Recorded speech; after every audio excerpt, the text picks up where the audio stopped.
All right. So, got Pretty Boy Comedy in the building. Hey, hey, hey, hey. I appreciate you coming through. One of the comedians that, always comes through. So I appreciate it, man, for Yeah, sure. for the culture. I'm just doing that runaround for the people. Absolutely. I appreciate it. So, Yeah. just, like kind of getting started on, you and everything. How'd you like, get your start into comedy? Um, I really got my start into comedy because my mother and my stepfather, they used to just always ask me like, "What you good at? What you good at?" And the bad bitch wasn't good enough. I could curse a little bit. No, a bad little vibe wasn't good enough. So like, my mother tried to put me in sports before that didn't work.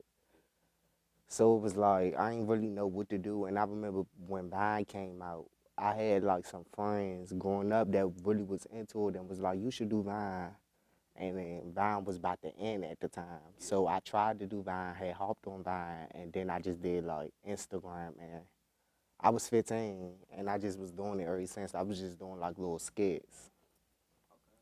And so, you was doing it on Vine. Like, when did you start like getting like traction off there, or how did? I had the most I had got like 2,000 loops because they used to do like loops on Vine. So I had got a couple little cute little loops, but it wasn't doing too much.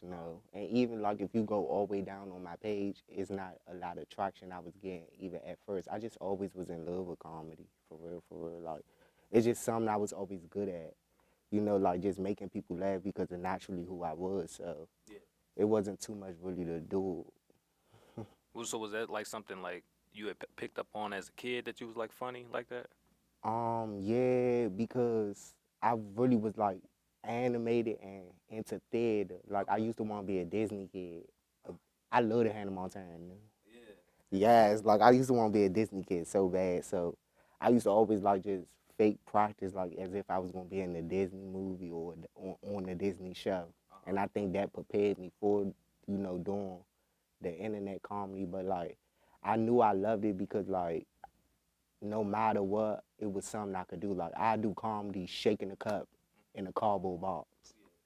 Like that's my shit. Like it's just something that I feel free at, and it's a place that I could connect with a lot of different people. Like when I'm in a room with a whole bunch of other comedians, it's just something we get about each other that it just feels right. So therefore, that's how I knew I loved it. Who were like, I know you talked about Vine, how you started off with there. Was it like, who was some of the, Viners that you had like looked up to and kind of got inspiration from? Some of the viners that I looked up to probably was back then I really, really, really used to love like Jamani. I used to love I used to love everybody. I used to love like Pretty V, um, Loso, like in Loso We Trust. I used to like love him. I used to love Snoop. I love the team Wild Side Down. I love the team Wild Side Down. So just people like that, like the wild, loud, just animated people. I really liked it online. Yeah. And where are you from? Like, talk about where you from. I'm from Southeast DC. Okay, Southeast DC. So, Yeah. what was it like growing up in Southeast DC? It was it was really normal for me because I'm really alone now.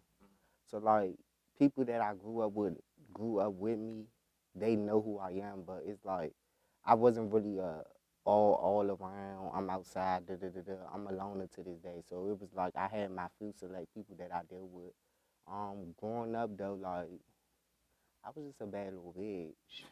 For real, I'm just being like I was just bad to the bone. Like I just used to do hood rat stuff, but I just had my select people I did it with. That's really was it. It was just fun. Growing up was fun. It was lit. I used to feel like it was the end of the world a lot looking back, but it wasn't that bad. Just because of stuff like just finding yourself and going through certain experiences and certain emotions, you be feeling like damn, like it's really like a midlife crisis, but it don't be crisis. It's just it be feeling so bad at that moment. But looking back, just enjoying the moment more. Like I learned that growing up. Like wait, cause I didn't go viral until I was 21. I'm always jumping over the place. That's one thing about me. I jump all over the place. But I ain't go viral until I was 21. But you couldn't tell me I was going to go viral because I was going to give up on comedy.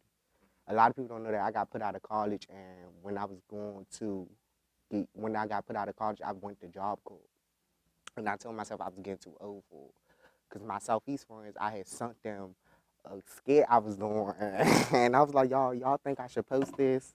And they was like, no, you shouldn't, no, you shouldn't. And I listened. I was really like, damn, like I am getting too old for this. Like, let me throw the towel in.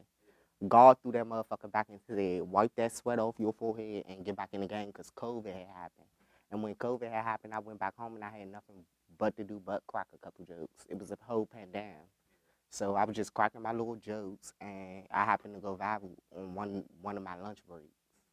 And from there, it just was like, some woke up in me like, you could do it 1,000 times again. And I did it more and more and more and more. So it was like, once that happened, because you could not tell 15 on me, like, you was going to get posted by Shade Room, you was going to be going viral, you was going to be like a big TikToker, you was going to be doing your thing. And I wouldn't have thought that. So to be doing it now is like, I know, like, I can't give up. Because why would I get this far to get this far? It ain't about the lights, the calms, and the numbs. It's about how it make me feel. And it just make me feel to keep going. I love it. I love it here. Wish I could do this shit for days. Yeah. So what was it that you went viral off of? Talking about this mayor and that head and that yellow brick road. I just always had it out for her. Cause she terrible, but that's another story for another day. She just have a lot that I just feel like that she don't do for the community and that she's a pawn, you know. So it made me just be like, you know what, I'm fed up.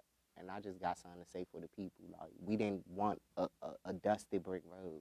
We need policies in place to protect the people. We need, you know, like, I'm not a big political person. I just know what's right and what's wrong is wrong. And she just do a lot of wrong. And it's ridiculous. So that was that, and I just spoke on it, and the people felt it, and Shade Room picked up on it. What was it like when you started seeing that type of traction and you like had all that type of motion, Shade Room reposting it and everything? How did that make you feel? It made me feel like keep going, like, cause you know you could get there, and then you could be yesterday's news.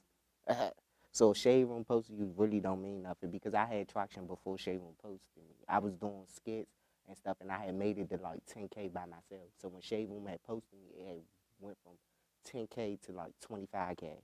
But some people get posted by Shade Room, and Shade Room people don't budge to them. It was something that made people budge to me, and I just took from that because it was like, I've been doing this since I was 15. You finally saying something from it. Just keep it pushing. And that's how I just did. And I just kept pushing. It just made me feel like, it made me hungry. It made me more ambitious. Like, oh, let me see what I could do. It became like a game. Like, let me see how I could get in there. Like, swimwear. And that was it, though.